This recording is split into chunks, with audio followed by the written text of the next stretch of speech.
percaya bahwa bersama Tuhan tidak ada yang mustahil. Kita percaya bahwa minggu-minggu yang kita lewati ini semua atas penyertaan Tuhan.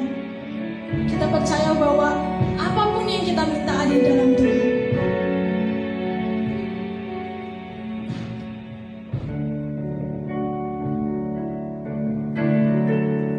Engkau ada bersamaku Bapa di setiap musim hidupku.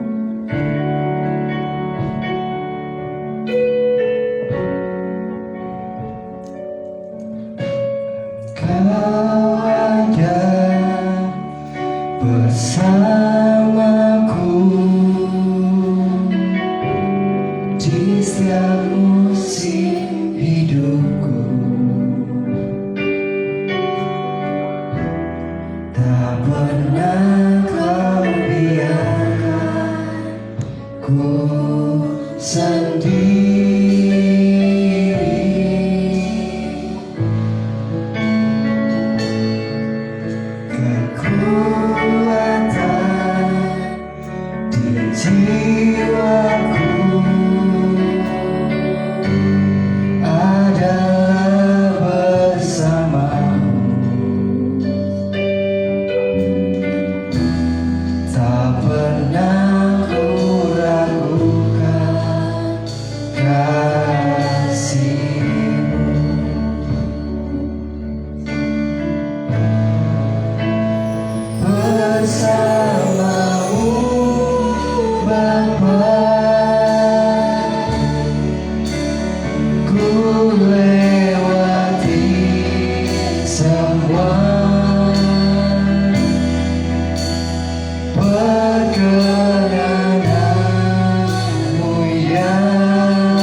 Kami sungguh mengucap syukur Bapa atas segala penyertaan yang Kau berikan di sepanjang hari Kau yang melewati Bapa. Hari demi hari, minggu demi minggu, kami boleh bertemu lagi. Dan kami siap untuk memuji Engkau Tuhan. Kiranya berkati kami, penuhi kami dengan Roh Kudus-Mu, supaya kami boleh dengan pujian kami, nama-Mu boleh semakin dipermuliakan. Terima kasih Bapa. Di dalam nama-Mu kami berdoa dan mengucap syukur. Engkau Allah yang besar. Haleluya. Amin. Shalom, sekali lagi halo. Shalom. Dengan cita kasih Tuhan, kita terkadang merasa sedih, tapi tidak juga Tuhan membuat kita senang sehingga kita rasanya ingin terbang, bukan terbang bersama Tuhan. Konotasi bahwa kita bahagia bersama Tuhan, ada amin? Amin.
bebaskanku berjalan lebih tinggi, berjalan bersamamu.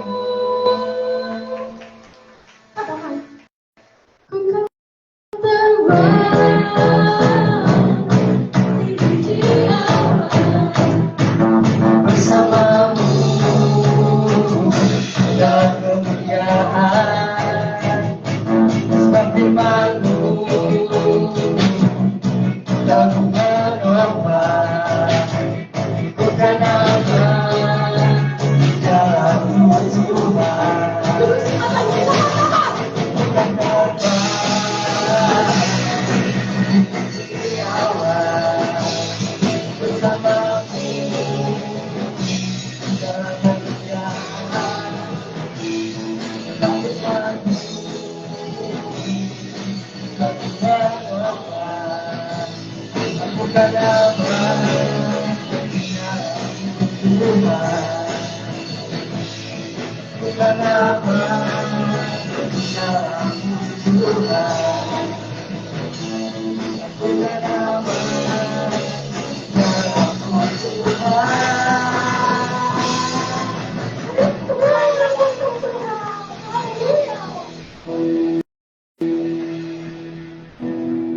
Kami silakan Bapak Ibu untuk duduk kembali. Penyertaan Tuhan sungguh sempurna di kehidupan kita ya, Bapak Ibu Saudara. Rancangannya selalu yang terbaik buat kita semua.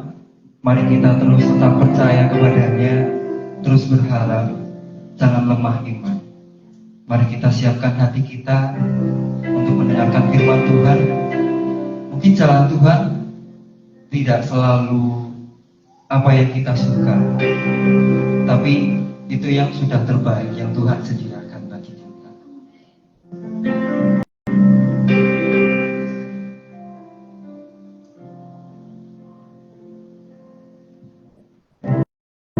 Jalanmu tak terselami oleh setiap hati kami. Namun satu hal ku percaya, ada rencana yang indah. Jagakan juga kasih-Mu, heran dan besar bagiku. Arti kehadiran-Mu selalu nyata di dalam hidupku. Penyertaan-Mu sempurna, rancangan-Mu penuh damai, aman dan sejahtera. Walau di tengah badai, ingin ku selalu bersama, rasakan keindahan arti kehadiran-Mu Tuhan. Mari kita lebih resapi lagu ini.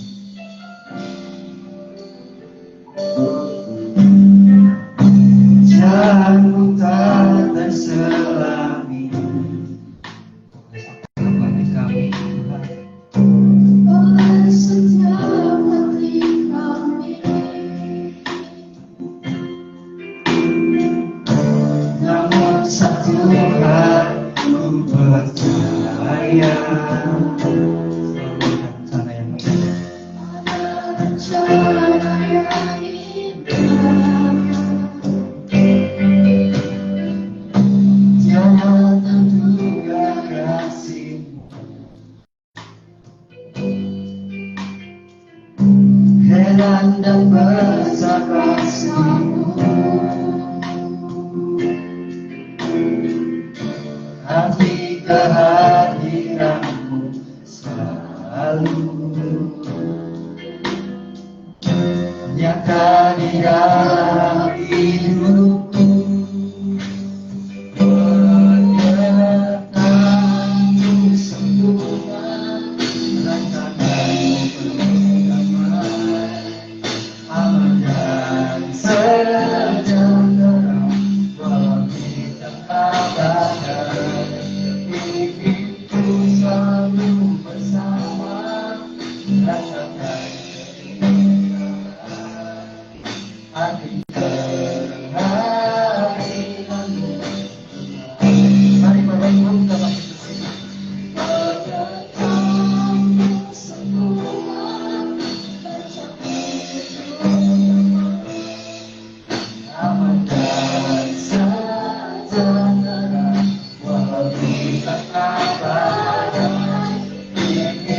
abadan selamanya walau kita abadan itu selalu bersama rasakan keindahan api kehadiran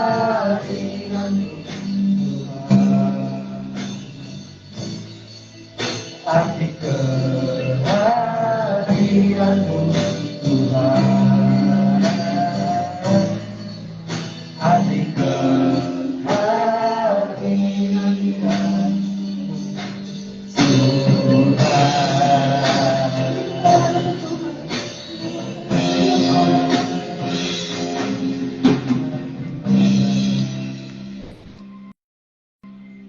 Terima kasih Tuhan Yesus, pada pagi hari ini kami mau sama-sama menikmati apa yang menjadi pesan Tuhan hari ini sepanjang minggu ini Tuhan. Dan kami percaya Tuhan, Kau Allah yang setia dengan kebenaran firman-Mu yang Engkau ucapkan, yang kami tahu, yang kami dengar, yang kami baca dari Alkitab. Hari ini Tuhan, kami mau sama-sama belajar lagi. Kami mau sama-sama belajar lagi untuk lebih dalam lagi mengenal dan menikmati firman-Mu, menghidupi dalam kehidupan kami. Beri kami kekuatan untuk dapat mengerti dan melakukannya Tuhan. Kau mengurapi hamba-Mu dan memberkati setiap umat Tuhan yang hari ini beribadah. Dalam berkat nama Yesus, saudara percaya apa Tuhan Yesus dapat katakan amin. Amin. Silakan duduk Bapak Ibu dan Saudara.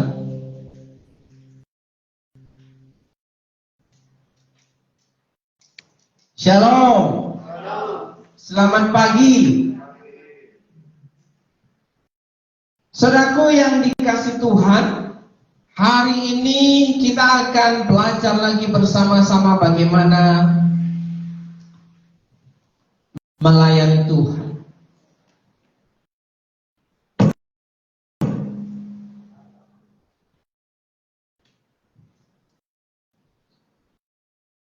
Melayani sebagai gaya hidup. Katakan gaya hidup. Ya. Kalau gaya itu penuh dengan gaungan ya. Oke.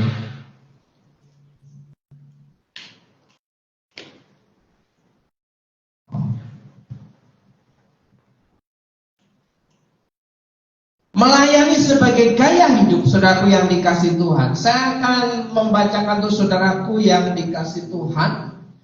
Melayani itu bukan budaya kita atau kegiatan yang kita inginkan. Sekali lagi, melayani itu bukan budaya kita atau kegiatan yang kita inginkan. Banyak orang mungkin termasuk kita lebih ingin dilayani daripada melayani. Pernyataan ini mitos, hoax, atau fakta. Ya. Sekali lagi, saudaraku yang dikasih baik-baik. Melayani bukan budaya kita atau kegiatan yang kita inginkan. Banyak orang mungkin termasuk kita, ya, lebih ingin dilayani daripada melayani. Ya, pernyataan ini mitos, hoax, atau fakta. Kira-kira mana yang benar? Fakta. Ya. Kenapa ini cenderung menjadi fakta? Harusnya pernyataan ini tidak boleh menjadi fakta. Ya. Ini hoax. Harusnya begitu, ya. Ini mitos. Ya. Tapi yang menjadi pernyataan ini menjadi suatu pilihan dengan kenyataan atau fakta dalam kehidupan orang Kristen, yaitu melayani bukan budaya kita. Kalau melayani menjadi budaya kita, itu sama dengan apa yang ada di Alkitab. Kalau saudara membaca kisah mula-mula perjalanan kehidupan kekristenan yang ada di kitab para rasul, kisah para rasul, di situ mereka ketika menjadi pengikut Kristus, menjadi orang Kristen, mereka begitu antusias untuk beribadah, untuk datang ke rumah Tuhan, untuk melayani bersama-sama. Melayani satu dengan yang lain, memperhatikan satu dengan yang lain. Itu kekristenan yang tercatat di dalam kitab kisah para rasul. Sementara dalam dunia kekristenan hari-hari ini, ketika dikatakan ya bahwa semakin hari harusnya kita semakin memiliki hati yang penuh ucapan syukur kepada Tuhan, itu harusnya mengalami hal yang mirip serupa dengan kekristenan yang ada di kisah para rasul, saudara. Sehingga kekristenan kita hari ini bukan mitos, bukan hoax, tapi apa? Fakta yang ada di kitab kisah para rasul itu terjadi hari-hari ini. Kalau itu bisa terjadi, maka gereja akan cepat berkembang. Kenapa? Satu dengan yang lain saling memperhatikan, satu dengan yang lain saling menolong, satu dengan yang lain saling mengasihi, ya kan? Kalau ada yang tidak ada merasa kehilangan, ya, kenapa bangku ini kosong ya? Ya, kenapa bangku ini kok kosong ya? Kemana? Ya, itu kalau kekristenan yang ada di dalam kisah para rasul. Tapi kalau kekristenan yang menjadi mitos hari-hari ini adalah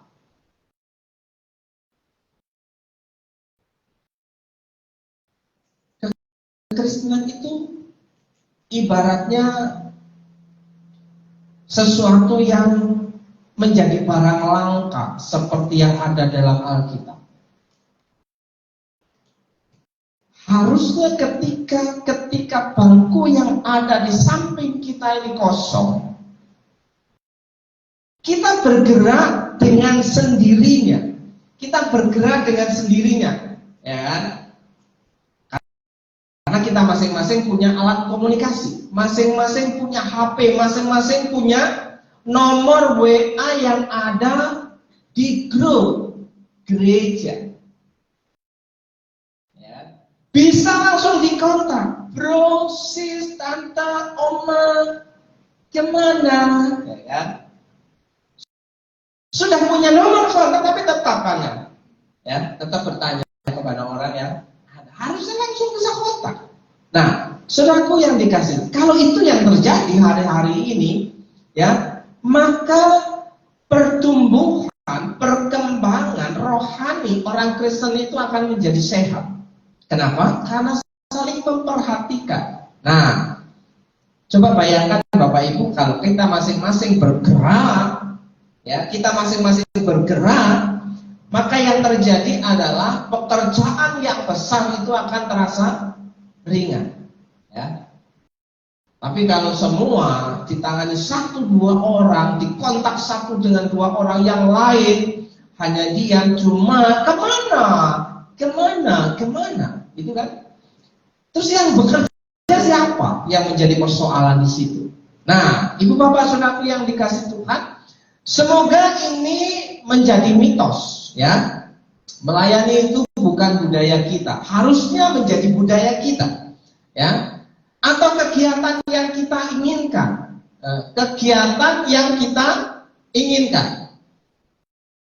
bukan kegiatan yang kita inginkan. Harusnya melayani itu adalah kegiatan yang kita inginkan. Banyak orang, termasuk kita, ya, harusnya lebih senang melayani daripada dilayani. Nah, oke, Bapak Ibu yang dikasih dikasih Tuhan, gaya hidup bos itu senang menuntut untuk dilayani.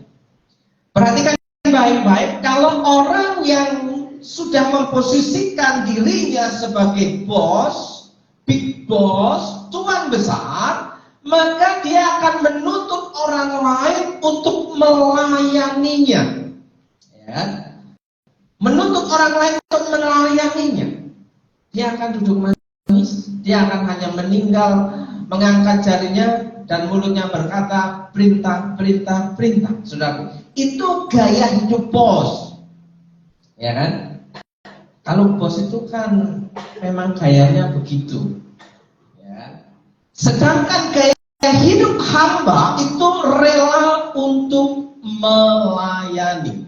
Gaya hidup hamba itu senang untuk melayani. Jadi melayani itu adalah gaya hidup hamba. Sekarang yang menjadi persoalan, orang Kristen itu bos atau hamba? Ya, hamba. Jadi kalau orang Kristen itu hamba, harusnya orang Kristen senang melayani, suka melayani, rela melayani. Karena orang Kristen itu dicatat oleh Alkitab memiliki gaya hidup hamba, bukan bos. Tapi faktanya adalah banyak orang Kristen yang menjadi bos. Sementara yang hamba itu biasanya cuma hamba Tuhan. Siapa itu? Ya pendetanya lah, ya kan? Jadi saudaraku yang dikasih Tuhan, makanya ketika kita menempatkan sebagai orang Kristen yang bergaya hidup bos, maka kita akan mengandalkan pendetanya yang melayani. Oleh sebab itu, hari ini kita mau melihat kebenaran ini. Kita melihat siapa diri kita, saudaraku yang dikasih Tuhan. Siapa diri kita? Yang api nomor dikecil, dikurangi. Nomor 2 dari bawah. C1. Saudaraku yang dikasih Tuhan, melayani itu sesungguhnya adalah bekerja, melakukan sesuatu untuk orang lain. Melayani itu sesungguhnya adalah bekerja, melakukan sesuatu untuk orang lain. Jadi yang namanya pelayanan kepada Tuhan itu melakukan sesuatu untuk orang lain. Karena kita tidak melihat Tuhan. Apakah saudara dapat melihat Tuhan ketika saudara melayani Tuhan? Tidak, ya kan? Kasihilah Tuhan Allahmu, kasihilah sesamamu. Jika kita mengasihi Tuhan, kita dapat mengasihi sesama. Amin. Jadi kalau kita mau mengasihi Tuhan, mau menunjukkan cinta kasih kepada Tuhan, kita berdampak untuk dapat bekerja melakukan sesuatu untuk orang lain. Dan itu dipakai oleh orang-orang yang berhasil dalam dunia ini, dalam dunia kerja. Orang yang sukses dalam hidupnya, dalam pekerjaannya adalah orang yang senang melayani. Coba saudara yang punya toko, ya kan? Kalau nggak senang melayani, ya ketika ada pembeli, ambil sendiri sana, ya kan? Pilih sendiri aja, timbang aja sendiri, ada nggak? Bu Titi ada nggak ya kayak gitu? Ya, kalau beli telur, ya udah pilih-pilih aja, bisa pecah itu telur. Iya kan? Entah di mana naruhnya ya. Yang jelas, orang yang mau sukses dalam hidupnya adalah orang yang senang melayani. Ya, orang yang tidak punya gaya hidup hamba melayani, dia masuk dunia bisnis, dunia kerja, menjadi pekerja. Kalau tidak senang melayani, dia tidak akan betah di perusahaan. Dia tidak akan betah bekerja di tempat orang lain. Kalaupun dia bisnis pribadi, belum tentu dia dapat melangsungkan usahanya. Kenapa? Karena tidak senang melayani. Melayani itu sesungguhnya adalah melakukan sesuatu untuk orang lain. Amin. Pelayanan itu harus menjadi gaya hidup. Menjadi gaya hidup, jadi lifestyle. Lifestyle apa style? Kalau style itu artinya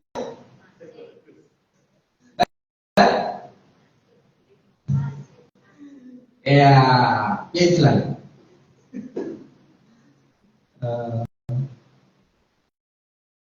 Pelayanan itu harus menjadi gaya hidup, ya, yang menjadi kebiasaan sehari-hari. Jadi bukan karena tuntutan, karena tugas, bukan karena pekerjaan kita melayani, tapi karena memang gayaku memang begini, ya kan? Monggo, ya. Kalau orang yang tidak senang melayani mau monggo, itu susah, berat banget, ya. Mau monggo itu susah, berat banget. Nah, jika dalam hidup sehari-hari kita hidup melayani sekitar, percayalah orang lain pun akan diberkati dan kita. Kalau orang lain diberkati, saudara juga akan menerima berkah. Kalau orang lain diberkati, kalau pelaku bisnis, dia punya uang dan akan melakukan transaksi dengan saudara.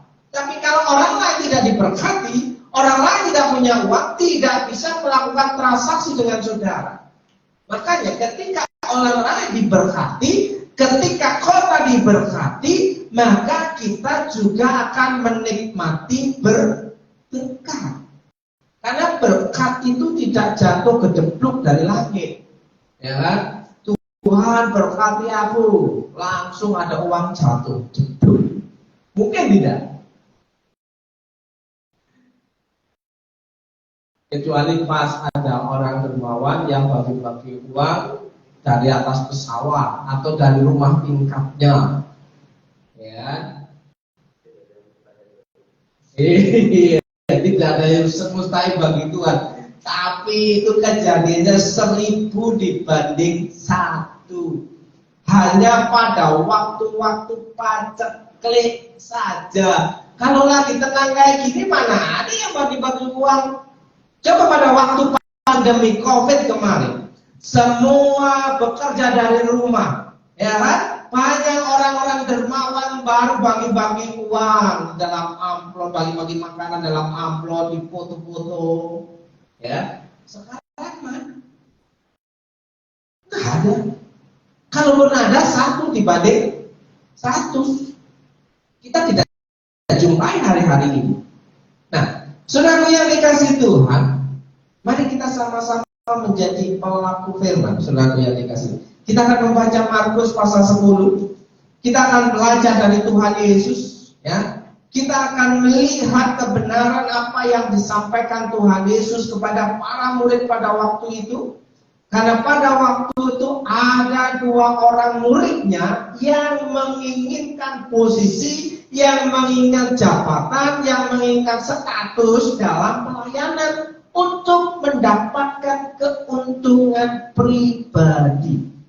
Ya, dan ini cuplikan jawabannya.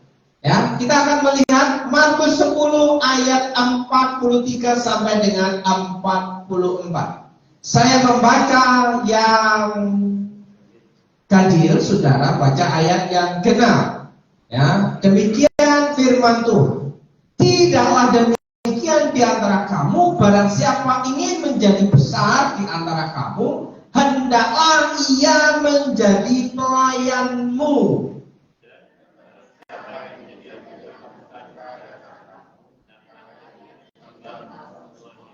Kita baca bersama-sama 1, 2, 3. Karena anak manusia juga datang bukan untuk dilayani, melainkan untuk melayani ada untuk memberikan nyawanya menjadi tebusan bagi banyak orang. Amin. Kita akan melihat hal ini, ya, saudaraku yang dikasihi Tuhan. Tidak ada orang yang berhasil dalam hidupnya tanpa mau rela melayani orang lain. Ya. Tidak ada di dunia ini orang yang suka diperintah-perintah. Kira-kira ada nggak? Makanya filsuf ternama yang bernama Plato itu memberikan sindiran. Ya. Siapa yang senang melayani? Itu kata Plato loh. Ya kan? Tidak ada orang yang senang melayani. Karena melayani itu harus turun ke bawah dan merendahkan diri. Ya kan? Kadang-kadang harus jongkok, harus delosor. Ya kan? Makanya Plato memberikan siapa yang rela melayani? Itu kata-kata Plato. Memberikan sindiran kepada dunia. Nah, saudara yang dikasihi Tuhan, sebelum melayani sebagai gaya hidup, apa arti sesungguhnya kata pelayanan? Ya kan? Nanti tentang kita sudah tahu arti kata pelayanan. Nanti pelayanan kan tidak harus di gereja. Jadi pelayanan di luar sana. Terus pada akhirnya dia nggak datang ibadah, jarang-jarang ke gereja. Apakah itu dimaksud pelayanan dalam kehidupan kekristenan? Karena pelayanan itu ada di dalam gereja dan ada di luar gereja. Yang dimaksud pelayanan, saya mengambil bagian yang di luar gereja saja. Berarti yang pelayanan di dalam gereja nggak ada. Itu suatu perenungan. Apa arti sesungguhnya kata pelayanan? Yang pertama adalah doulos atau doulos, yang disebut dengan layanan budak. Jadi pelayanan yang pertama memiliki pengertian doulos atau layanan budak. Gaya hidup sebagai budak. Budak itu terikat, ya, dia bekerja keras. Senang gak senang dia harus melakukannya tanpa menuntut ucapan terima kasih, tanpa dapat menerima hak sebagai orang yang bekerja layak mendapat upah. Tapi seorang budak dia tidak mendapatkan apa-apa kecuali tuannya memberikan kasih karunia. Ya, yang pertama pelayanan itu pelayanan budak, ya. Seperti halnya kata Paulus Roma 1 ayat 1 dari Paulus, hamba Kristus Yesus. Hamba Kristus Yesus, perhatikan. Dari Paulus hamba Kristus Yesus, bukan hamba orang Kristen. Jadi Paulus itu hamba Tuhan yang diutus, dipercaya oleh Tuhan untuk melayani. Dia hambanya Tuhan, bukan hambanya orang. Paham? Kira-kira saudara bisa melihat dan membaca dalam Alkitab bahwa orang-orang Kristen itu memberikan perintah-perintah kepada Paulus. Dan Paulus melayani orang-orang, menggerakkan orang-orang. Bukan Paulus diperintah-perintah oleh orang-orang. Dia hamba Kristus Yesus yang diperintah oleh Kristus Yesus untuk melakukan sesuatu, bukan diperintah oleh orang-orang. Ya. Hidup, sampai ke sana. Hiduplah sebagai hamba Allah. Ya. Siapa yang hiduplah sebagai hamba Allah? Pendeta, pengurus, ya, atau siapa yang menjadi hamba Allah? Semua orang Kristen tanpa terkecuali, baik itu pendeta, baik itu pelayan, baik itu aktivis, Baik itu orang Kristen yang ada di mana-mana, semuanya hamba Allah.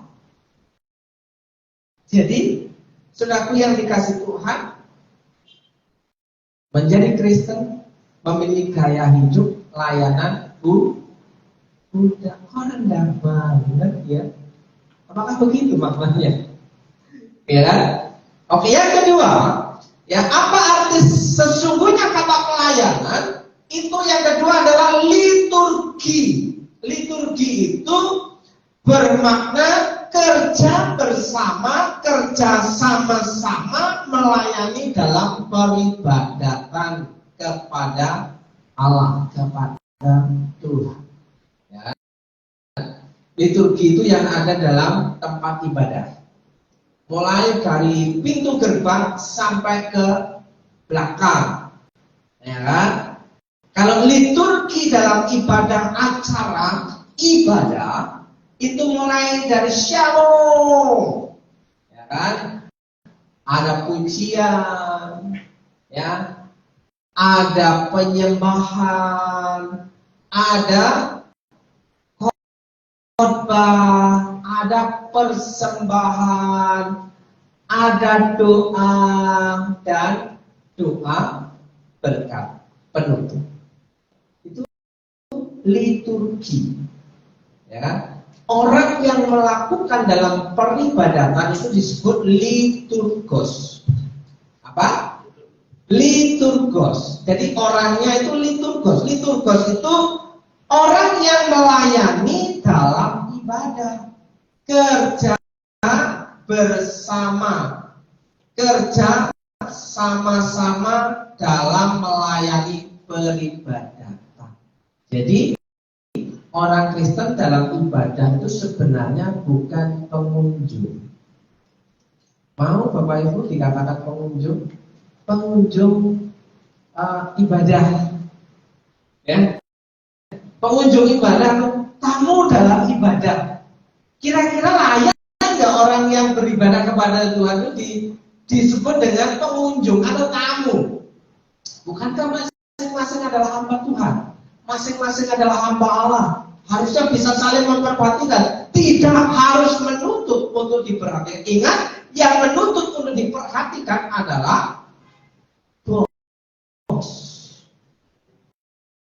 Ya kan? Oke, yang ketiga, arti sesungguhnya kata pelayanan adalah diakonia.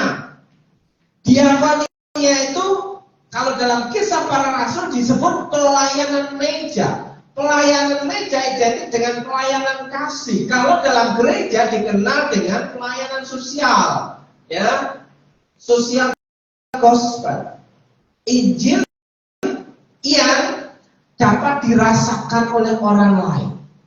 Pelayanan meja. Nah, kalau saudaraku yang dikasih Tuhan, di dalam komunitas kita itu punya satu rasa, punya satu visi, punya satu misi tentang layanan. Yang pertama, mengerti apa itu doulos, apa itu liturgi, apa itu diakonia, maka tidak ada orang yang susah. Katakan amin. Iya. Kenapa? Belum sempat susah sudah dapat diperhatikan sama sebelahnya, ya. Gak bisa makan. Oh, sebelahnya sudah kerasa karena apa? Ada chemistry-nya, ada komunikasi, ada hubungan. Sebelahnya gak bisa makan, sebelahnya sakit, ya kan? Sebelahnya sedang sedih, sebelahnya sedang bingung. Yang sebelahnya merasakan, makanya tidak akan sempat mengalami susah yang berkepanjangan. Bukankah itu sesuatu yang hebat, sesuatu yang luar biasa jika orang Kristen melakukan apa yang Alkitab katakan, yaitu melayani sebagai gaya hidup. Sadar bahwa hidup kita itu adalah doulos. Hidup kita itu adalah hamba. Yang disebut hamba itu setiap orang Kristen Dan yang kedua, kita sadar bahwa pelayanan itu ketika ada dalam peribadahan semua bisa melayani. Ya kan? Dulu ada orang yang tidak mau turun dari mimbar, setiap minggu harus ada di mimbar. Ketika diistirahatkan, dirotasi jadwalnya bergantian, jawab,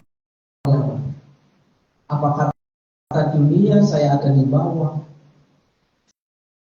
Jadi saudaraku yang dikasih Tuhan, itu apakah yang disebut dengan hamba Allah melayani? Melayani apakah harus ada di sini? Tidak. Bisa di parkiran sana, bisa di depan pintu sana, ya kan? Bisa di bagian dapur situ, ya, muter nih, ya, bisa di bagian belakang sana, ya kan? Ya, di rumah, ya bisa ada di sana, ya kan? Nah, saudaraku yang dikasih Tuhan, kalau ini yang terjadi, saya percaya gereja ini akan ada pertambahan jiwa. Wah, pantesan gerejanya nggak bertumbuh lah, pendetanya kayak gitu. Yang berarti yang ditutup siapa? Pendetanya. Pantesan gerejanya nggak bertambah-tambah lah, pendetanya kayak gitu. Yang salah siapa? Pendetanya lagi. Pantesan gerejanya kotor lah, pendetanya kayak gitu. Yang salah siapa? Loh, yang lain kemana itu? Yang lain kemana? Pertanyaannya yang lain kemana? Kok semua yang ditunjukkan kepada satu orang saja? Harusnya kalau gereja ini nggak berkembang, masing-masing punya andil. Aku punya bagian apa? Ya kan? Oke, Bapak Ibu yang dikasih Tuhan, sepakat bahwa melayani adalah melakukan sesuatu untuk orang lain? Sepakat? Paham? Oke, Bapak Ibu yang dikasih Tuhan, Yakobus 2 ayat 15-16 berkata, jika seorang saudara atau saudari tidak mempunyai pakaian dan kekurangan makanan sehari-hari, dan seorang dari antara kamu berkata, selama jalan kenakanlah kain panas dan makanlah sampai kenyang, tetapi ia tidak memberikan kepadanya apa yang perlu bagi tubuhnya, apakah gunanya itu? Bukankah Yakobus mengatakan hal itu? Tuhan memberkati ya, Tuhan memberkati ya. Tuhan yang memberkati, padahal Tuhan itu memberkati lewat saudara. Amin. Ya. Dulu ada, ya, masih ada yang satu di sini, yang di sana itu ya. Ketika selesai ibadah salam-salaman di depan, saya bilang, Tuhan memberkati Bu Suci. Pak Nono kapan? Yang satunya sudah tidak ada. Jangan lupa ingat kan? Tuhan memberkati Bu. Pak Nono kapan? Ya. Artinya apa? Tuhan memberkati kita itu melalui orang lain, melalui tangan orang lain, melalui hasil jerih payah orang lain. Tidak ada langsung ketemu. Ya, makanya di sini dikatakan dalam Yakobus, jika seorang saudara-saudari tidak mempunyai pakaian, kekurangan, kasihan ya. Orang itu pakaiannya sobek-sobek, cuma kasihan doang. Ya. Pulang, periksa lemarimu, ambil 1-2 foto, besok minggu depan kasihkan ke orang yang kita kasihan ya. Itu melayani. Ya kan? Kasihan ya, kayaknya dia lapar ya. Deketin, ya. main. Ya. Ajak dia makan. Nah, itu bukan hanya sekedar kasihan. Empati. Bapak Ibu yang dikasih Tuhan. Lain di mulut, lain di hati, artinya apa yang dikatakan berbeda dengan isi hatinya. Lain di mulut, lain di hati. Apa yang dikatakannya berbeda dengan isi hatinya. Di depan berbicara A, di belakang dia akan berbicara B. Itu artinya munafik atau munafik. Nah, dalam bahasa kerennya hipokrit, ya kan? Itu catatan Mukhtar Lubis dalam bukunya Manusia Indonesia. Mukhtar Lubis mengatakan, memberikan kesimpulan bahwa banyak orang-orang di Indonesia itu lain di mulut, lain di hati. Nggih, namun enggak kepanggil. Ya Pak, ya kan? Tapi tidak dikerjakan. Yang penting menyenangkan orang lain dengan kata-katanya. Ya, itu kata Mukhtar Lubis dalam bukunya Manusia Indonesia. Kalau saudara membaca buku itu akan ada pernyataan ini, saudara lihat. Jadi ketika kita melayani, kita harus dengan sungguh-sungguh bahwa kita itu benar-benar rela melayani. Ya kan? Apakah kita menjadi orang yang senang melayani? Melayani yang diingat Tuhan Yesus adalah melekat pada sikap dan gaya hidup, baik pelayanan di dalam gereja maupun di luar gereja. Baik di dalam gereja maupun di luar gereja. Jadi tidak bisa dipisahkan. Ya.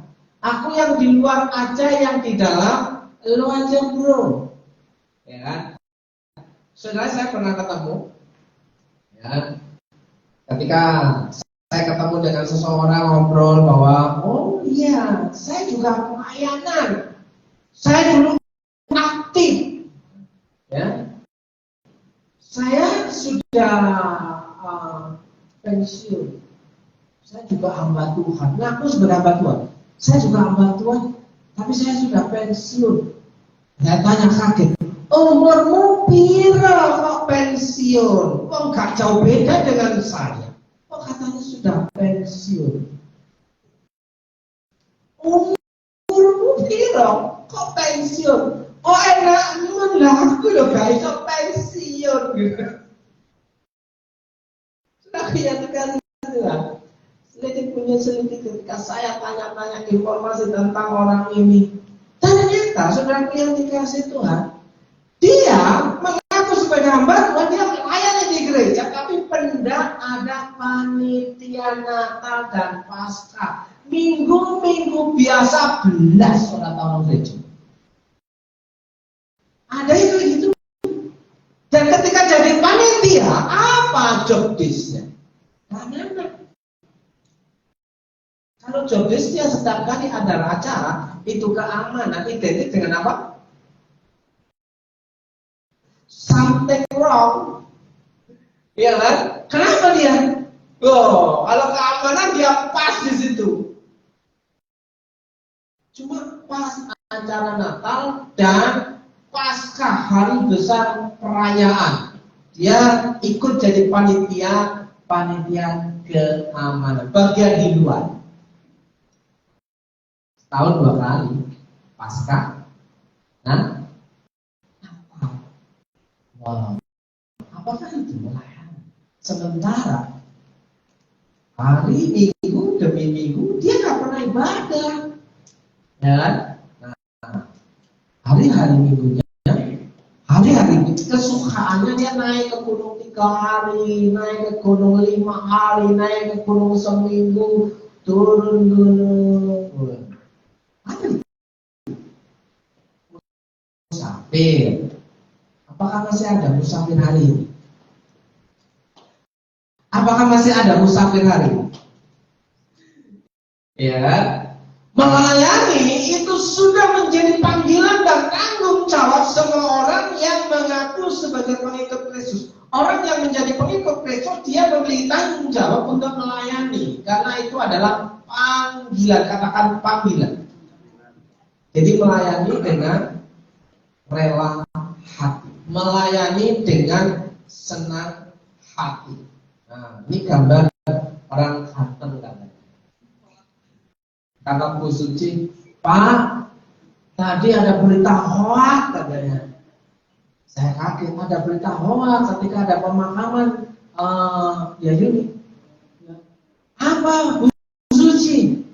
Katanya ada yang bilang Pak Nono ganteng katanya. Kali kepala. Ya, mengapa kita harus melayani? Ini jangan hoax ya kalau melayani ya. Jangan hoax. Mengapa kita harus melayani? Kita melayani untuk siapa? Ya, kita melayani melalui apa? 3 hal ini yang perlu kita renungkan untuk mengakhiri khotbah hari ini. Ya, mengapa kita harus melayani? Kita melayani untuk siapa? Kita melayani melalui apa? Saudara yang dikasih Tuhan. Yang pertama, mengapa kita harus melayani?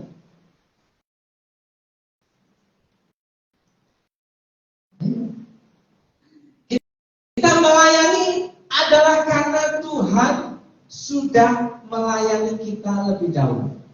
Mengapa kita harus melayani? Alasannya karena kita melayani adalah karena Tuhan sudah melayani saudara dan saya. Ya. Ketika kita masih berdosa, bukan ketika kita sudah benar. Ketika kita masih berdosa, Yesus rela mati di kayu salib hanya untuk menanggung dosa-dosa kita. Tidak nunggu kita jadi orang baik, tidak nunggu kita jadi orang benar. Yesus mau datang. Justru Tuhan Yesus mau datang itu ketika kita masih dalam kondisi penuh dengan dosa. Jadi apa artinya kita harus melayani? Kita sangat bersyukur sama Tuhan. Kita sangat berterima kasih sama Tuhan. Betapa Tuhan itu baik. Jangan jadikan Tuhan juga budak. Tuhan itu sudah mengosongkan diri menjadi budak, melayani kita. Ya, tapi kita harus tahu diri. Tuhan terima kasih ya. Jangan Tuhan sudah rela merendahkan diri disuruh-suruh lagi kan. Tuhan tolong deh. Ngomongnya sih tolong. Tuhan tolong deh. Kabulkanlah deh permintaanku. Doaku ini kabulkanlah deh. Ya. Terus besoknya lagi. Begitu terus seterusnya. Terus kita bilang terima kasih. Terima kasih ya Tuhan. Begitu toh. Kamu ya matur nuwun Gusti, ngono toh. Saudara, kalau saya ingat, seharusnya saya tidak ada di tempat ini. Seharusnya saya tidak layak untuk dapat melayani pekerjaan Tuhan. Apalagi disebut sebagai pendeta. Yang dulunya seperti apa, tapi Tuhan panggil dan pakai hidup saya untuk dapat melayani pekerjaan Tuhan. Wow, itu sesuatu yang sangat luar biasa. Terima kasih Tuhan, terima kasih Tuhan. Masih aku dipakai. Ya. Kita melayani adalah karena Tuhan sudah melayani kita terlebih dahulu. Sebagaimana Markus 10:45 mengatakan, karena anak manusia juga datang bukan untuk dilayani, melainkan untuk melayani dan untuk memberikan nyawanya menjadi tebusan bagi banyak orang.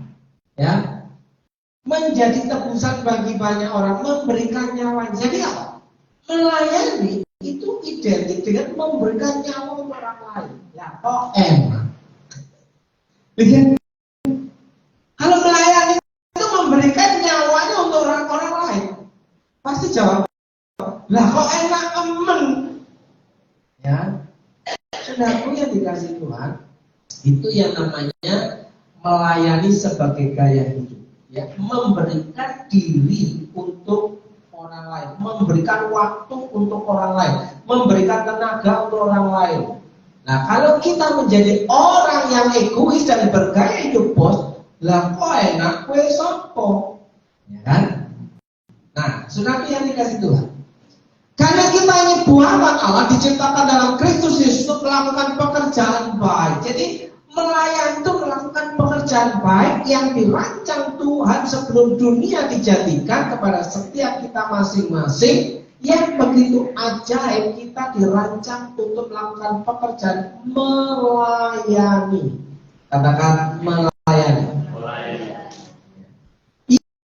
Yang dipersiapkan Allah sebelumnya, Ia mau supaya kita hidup di dalamnya, hidup di dalam pelayanan itu. Ya, saudara, menghidupi pekerjaan pelayanan sekitar kita. Melayani adalah juga perwujudan kasih. Melayani tentu kita mengasihi orang lain. Tentu kita mengasihi Tuhan akan terlihat kita dapat mengasihi orang lain. Kalau kita ngomong aku mengasihi Tuhan tapi kita membenci orang yang ada di sekitar kita, nah, bisa dikatakan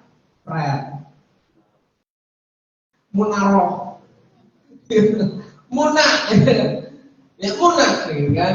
Katanya mau mengasihi Tuhan, tapi ketika melihat orang lain, aduh, nggak senang aku model yang kayak gini nggak suka aku. Apalagi sudah kecil, keriting, hitam, mulai nggak senang aku. Aku yang senangnya yang putih, tinggi, semampai, ya kan gitu kan? Glow gitu kan, yang sering dilayani yang itu. Sementara yang bagiannya kayak gini nggak suka aku. Nah, gimana mengasihi pilih-pilih, pokoknya yang kinclong, ya, yang budak nggak bisa.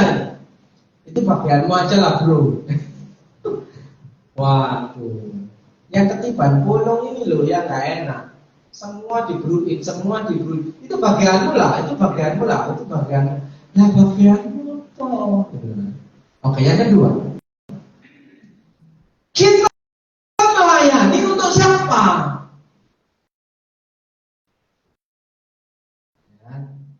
Ya untuk Tuhan. Loh, Tuhan itu kroso dilayani enggak? Ngerasa dilayani enggak Tuhan? Ya, kita melayani untuk siapa? Kita loh, bukan saya loh. Kita, katakan kita. Kalau kita itu bukan saya sendiri. Kita itu antara siapa ya? Antara aku, kamu, dan dia yang ada di luar sana. Kita itu antara aku, kamu, dan dia, itu kita. Jadi kita melayani untuk siapa? Kita melayani semata-mata untuk Tuhan. Ya. Bila kita melayani untuk manusia dan masih memandang manusia, maka kekecewaan yang mungkin kita dapatkan, bahkan mungkin kepahitan. Sakit hati aku melayani orang ini. Kenapa? Sudah dilayani, kok kayak gini, nggak berubah-berubah, ya kan? Kok nggak ada respon yang bagus? Kalau kita memandang, si A, si B, si C, maka pelayanannya itu dibutuhkan pelayanan Buddha. Pelayanan Buddha suka tidak suka dilayani. Kayak Ciayun misalnya, tidak bisa pilih-pilih pelanggan, tidak bisa pilih-pilih customer, ya. Baik yang datang untuk menyenangkan ataupun tidak menyenangkan, pasti dilayani. Bisa nggak menolaknya? Bisa nggak sih? Kalau nolak kan dimarah bos. Gimana sih kamu ini? Ini cuan, ya kan? Kalau ditolak dia sakit hati, nggak ada cuan. Masalah gitu. Ya. Mau tidak mau, suka tidak suka, tetap dilayani. Mari kita melayani kepada sesama sekitar kita, samping kanan dan samping kiri kita, depan dan belakang kita, sekitar kita, ya, sebagai wujud cinta kasih kita kepada Tuhan. Gak mungkin orang yang mengasihi Tuhan itu tidak mau melayani, pasti mau melayani. Ya kan? Kesaksian Injil Matius 25 ayat 40 tegas menyatakan, Aku berkata kepadamu, sesungguhnya segala sesuatu yang kamu lakukan untuk salah seorang dari saudaraku yang paling hina ini, yang paling rendah ini, yang tidak terperhatikan, orang pinggiran, ya, kaum marginal, orang yang membutuhkan sesuatu, kamu telah melakukannya untuk aku. Kalau saudara membaca ayat-ayat di atasnya, ketika aku lapar, kamu kemana? Ketika aku haus, kamu kemana? Ketika aku telanjang, kamu kemana? Murid-muridnya apa? Kapan aku melihat Tuhan guru itu lapar? Kapan aku melihat guru itu haus? Kapan aku melihat guru itu telanjang? Makanya jawabannya, ketika kamu melakukan untuk orang-orang yang terpinggirkan, yang tidak terabaikan, sama saja engkau melakukannya untuk aku. Mengasihi Tuhan, melayani orang lain. Jadi coba perhatikan kanan kiri Bapak Ibu dan Saudara. Ya. Toleh kanan, toleh kiri. Ya. Loh, kok banyak yang kosong? Loh, kok nggak ada? Apa yang harus kita kerjakan? Bapak Ibu sudah menyimak dari atas. Apa yang harus kita kerjakan? Ya. Oke. Apapun juga yang kamu perbuatlah dengan segenap hatimu, seperti untuk Tuhan dan bukan untuk manusia. Seperti untuk Tuhan dan bukan untuk manusia. Jadi tergerak secara pribadi. Aku mau melayani orang yang ada di sampingku. Aku melayani orang yang ada di sampingku. Aku akan melayani orang yang ada di belakangku. Nah, saudara yang dikasih Tuhan, saudara pernah paham ini siapa? Orang yang fotonya ada di belakang saya ketika waktu saya ada di Istora Senayan, yang menyanyikan sebuah lagu yang judulnya Virgo, yang dulu katanya pernah ke sini. Ya, pelayan itu. Saya tidak GR dengan orang terkenal, dengan mantan artis. Enggak, malah saya menjadikan background. Tuh ini ngapain lari-lari foto dong gitu kan? Sudah biasa. Ya, jadikan background. Gitu. 2008 saya dipanggil menjadi seorang pendeta. 2008 sampai hari ini sudah berapa tahun? Cukup banyak ya? Cukup banyak ya. 2008 saya sudah jadi pendeta. Sudah diganti Tuhan. Nah, ini catatan sejarahnya ada di sini. Pernah foto pakai background orang terkenal, artis dan pendeta besar. Sudah dikasih Tuhan. Sampai mana tadi ya? Ya, sampai apapun juga yang kamu perbuatlah dengan segenap hatimu seperti untuk Tuhan dan bukan untuk manusia. Yang ketiga, yang terakhir, saudara yang kelima.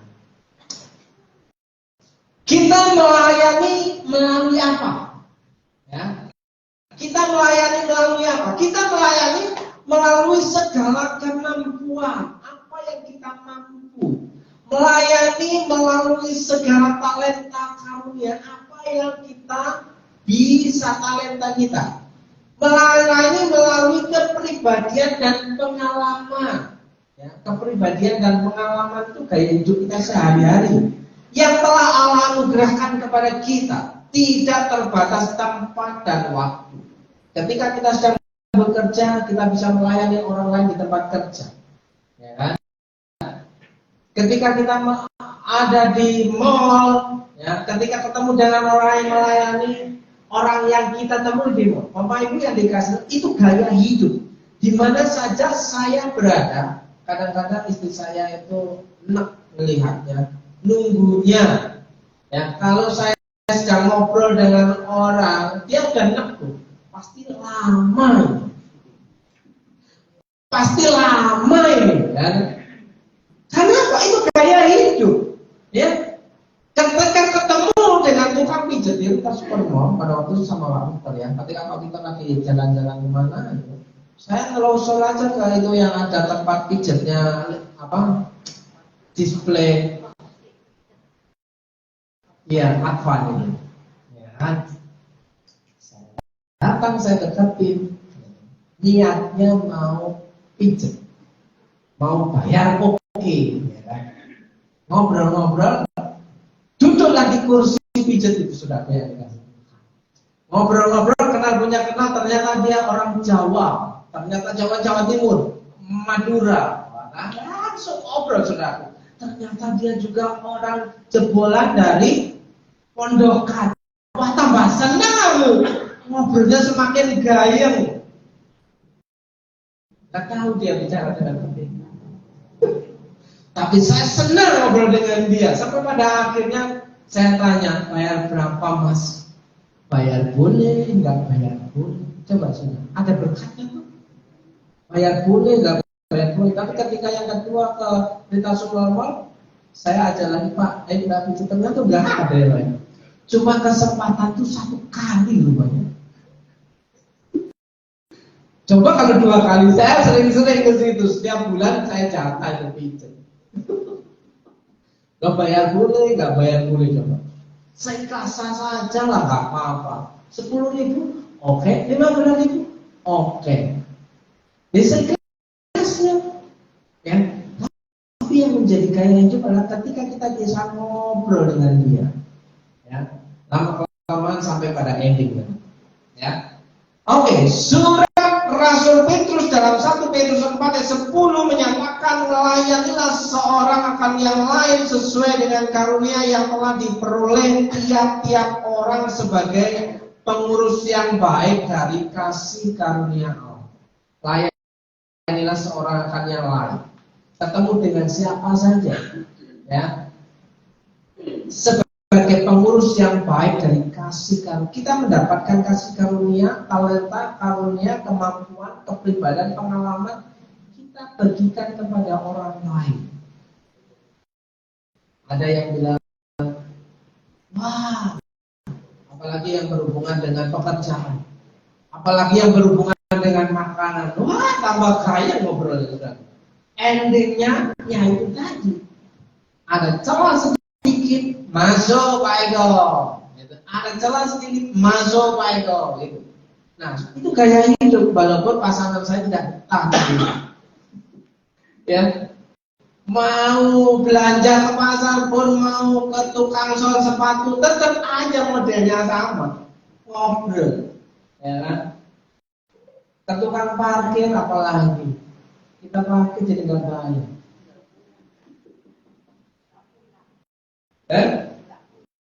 Nggak pulang. Oke, Bapak Ibu dikasih Tuhan, pada akhirnya, ya, selamat melayani. Shalom. Sapalah orang yang ada di sampingmu, kanan kirimu, depan belakang. Jangan jaim, tetap rendah hati, bersukacita dan lakukanlah semua seperti untuk Tuhan. Amin. Mari kita berdoa. Tuhan Yesus yang baik, hari ini kami sadar siapa hidup kami di hadapan Tuhan, dan kami tahu kami adalah orang-orang yang sesungguhnya tidak layak dapat berada di hadapan hadirat, karena kami adalah orang-orang yang brengsek, orang-orang yang berdosa, orang-orang yang sombong, orang-orang yang hanya mementingkan diri kami sendiri. Tapi kami sadar hari ini, ketika Engkau sudah melayani hidup kami, Engkau datang menjadi korban penebusan dalam kehidupan kami. Kami tahu Tuhan, terima kasih Tuhan atas pengorbanan. Terima kasih atas karya. Dan hari ini kami mau datang kepadamu dengan hati yang penuh dengan ucapan syukur. Kami mau bersedia melakukan sesuatu hanya untuk kemuliaan nama Tuhan. Terima kasih kepada surga, berkati umatmu hari ini yang tetap setia. Dalam berkat nama Yesus yang percaya Tuhan Yesus itu baik, katakan amin.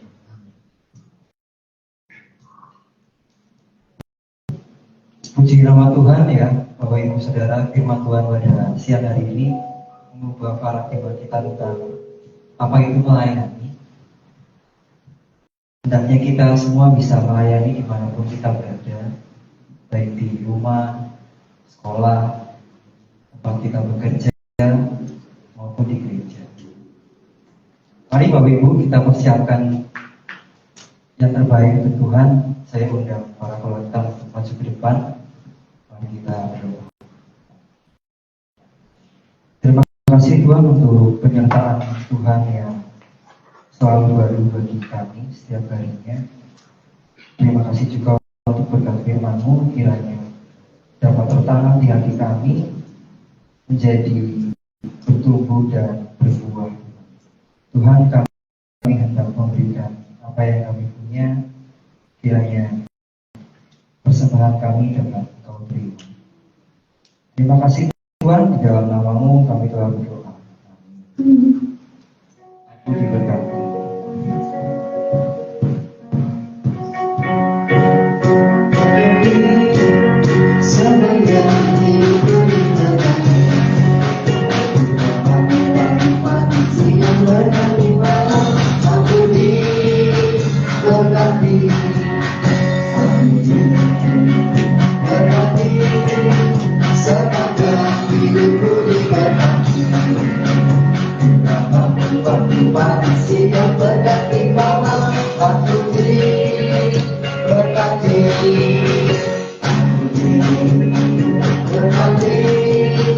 Sepanjang hidupku diberkati, bangun waktu pagi siang berganti malam, aku diberkati,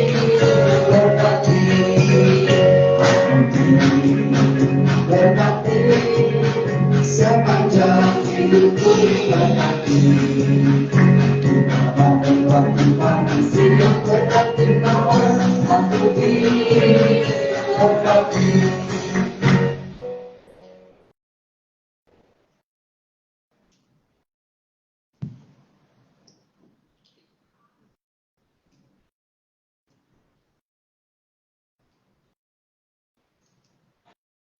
Saudaraku yang dikasih Tuhan, sekali lagi shalom.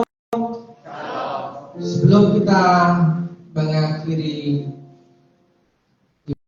ibadah kita, ada yang mengingatkan, ada yang ulang tahun hari ini.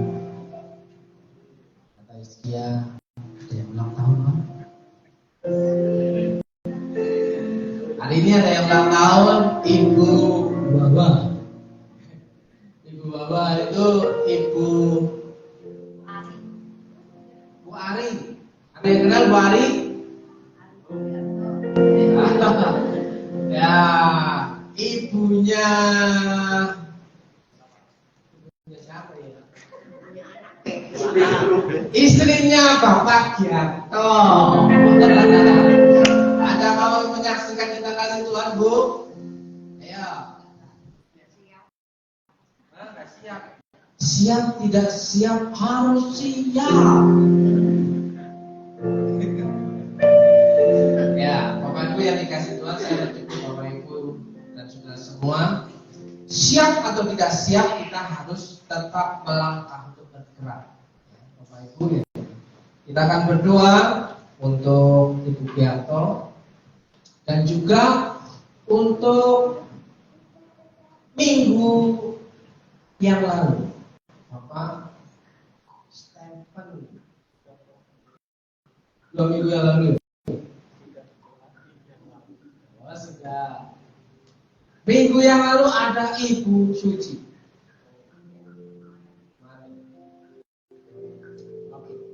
Kita akan berdoa.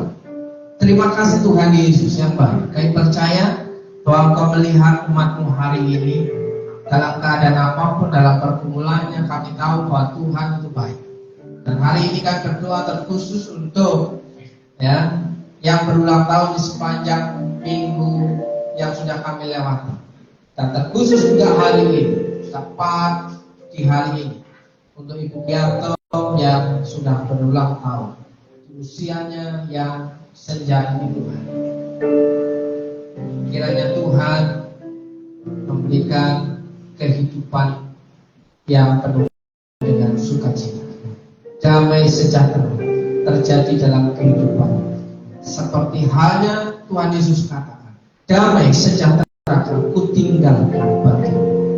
Diberkati hidupnya, dibuat sehat tubuhnya, menikmati hari demi hari yang Tuhan percayakan bersama dengan suami tercinta. Berkati sebagai seorang istri dan seorang ibu, seorang oma yang baik, dalam berkat nama Tuhan. Pelihara itu. Berdoa untuk Suci dan Pak Stefan di minggu-minggu yang lalu. Dan Tuhan juga berkati, berikan damai dan sukacita, diberkati hidup, diberkati pekerjaan, diberkati anak-anak dalam berkat dan juga berdoa untuk orang-orang tua kami yang lain yang sedang bergumul dengan hari tuanya, kesehatannya. Ya Tuhan, tambahkan kekuatan dan kesehatan. Berdoa untuk Cipto, berdoa untuk Pak Kuncoro, berdoa untuk Pacu, berdoa untuk Malungkas, berdoa untuk yang lain-lainnya yang sudah mengalami kesembuhan. Tuhan, zaman beri kekuatan dan kesehatan. Yang sakit Tuhan sembuhkan dalam berkat nama Tuhan Yesus Kristus. Terima kasih Bapa di surga, Engkau Allah yang baik yang kami kenal di dalam satu pribadi yang luar biasa, yaitu Tuhan Yesus Kristus. Saudaraku yang dikasih Tuhan, mari kita pulang dengan menerima doa berkat untuk saudara.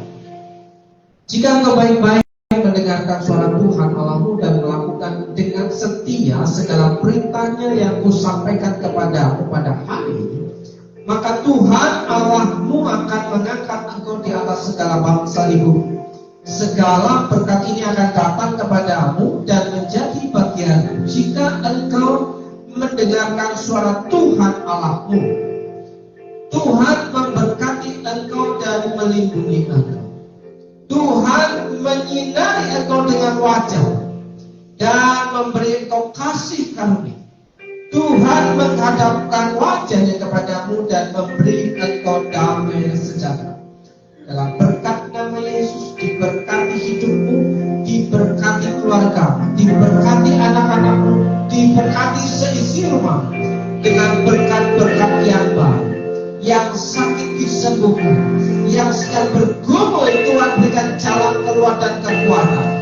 Dalam berkat nama Yesus, diberkati pekerjaan usahamu, warungmu dan tokomu, jerih lelahmu dari hari kemarin, baik hari ini maupun hari esok. Tuhan sanggup memberkati pekerjaan. Dalam nama Yesus, saudara yang percaya, Tuhan Yesus itu baik, katakan amin, amin.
Selamat